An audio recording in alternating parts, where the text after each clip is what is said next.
warahmatullahi wabarakatuh. Hamdan wa syukran lillahi ta'ala. Wassalatu wassalamu ala rasulillahi nabiyina Muhammadi ba'da sallallahu alaihi wasallam wa ala alihi wa ashabihi wa man tabi'ahum bi ihsanin ila yaumil qiyamah. Sabahul khair ayat talabah.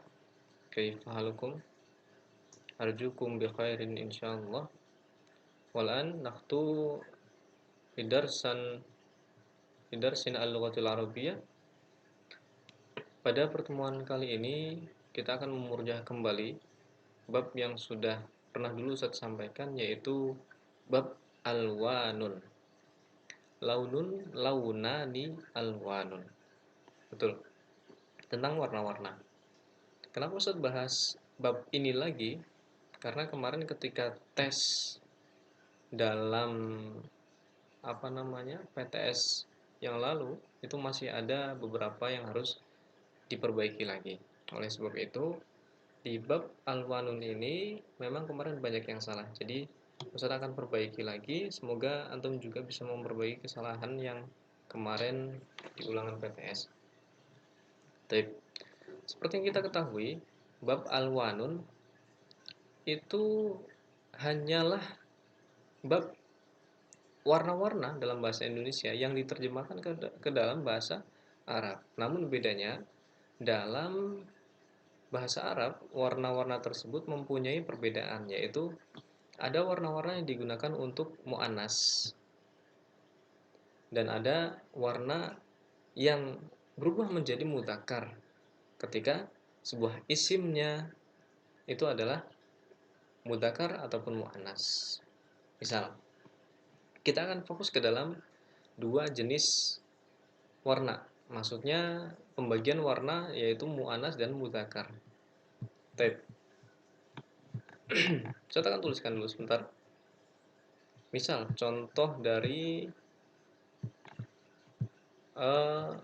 mudzakkar.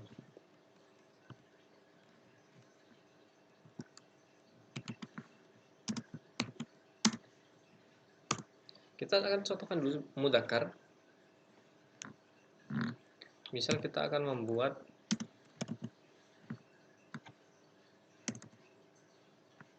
contoh yang di dalam kelas saja ya. Al-qalamu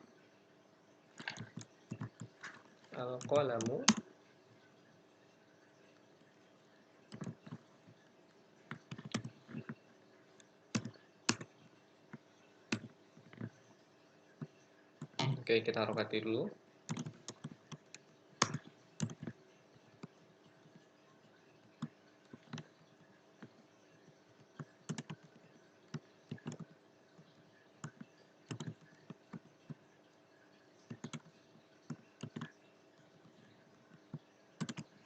Al-qalamu aswadun. Oke, artinya apa? Al-qalamu aswadun. Al-qalamu aswadun. Artinya apa? Pulpen itu hitam. Boleh kita tambahkan dengan perkataan itu, nah, boleh juga tidak, ya, boleh juga tidak. Nah, dalam kalimat aswadun ini adalah warna dalam bentuk mudzakkar. Karena apa? Karena isimnya yaitu mudzakkar. Al-qalamu. Al-qalamu. Al-qalamu aswadun. Ini menunjukkan bahwa sebuah warna itu akan dipengaruhi oleh isim. Yang mana ketika isim itu adalah mudzakkar, dia akan mudzakkar, dan ketika isim itu muannas, dia akan berubah menjadi muannas. Baik, kita akan gambarkan ke dalam isim yang muannas. Kita akan gambarkan dalam isim muannas. Sambil dicatat, boleh? Silakan. Agar kita sama-sama mengingat kembali pelajaran yang harusnya kita sudah hafal, namun qadarullah kita harus mengulang kembali sebentar agar ingatan kita teringat. Karena mungkin lupa ya. Muannas. Baik.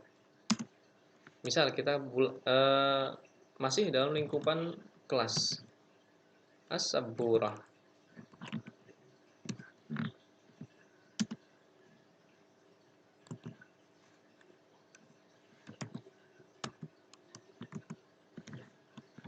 Nah, ini saya juga sambil murojaah mengetik keyboard dalam bahasa Arab. Penting. Suatu saat antum harus bisa mengetik tanpa melihat kepada on-screen keyboard. Penting ini. Apalagi yang berminat melanjutkan studi ke Arab atau Mesir misalkan. Ini perlu. Sangat perlu. As-sabburatu saudaun. Artinya apa?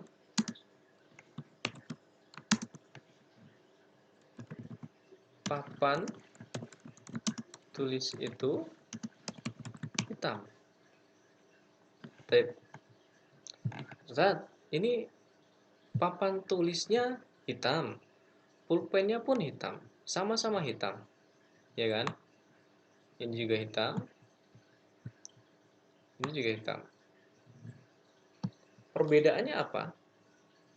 As-sabburatu saudaun, sedangkan al-qalamu aswadun.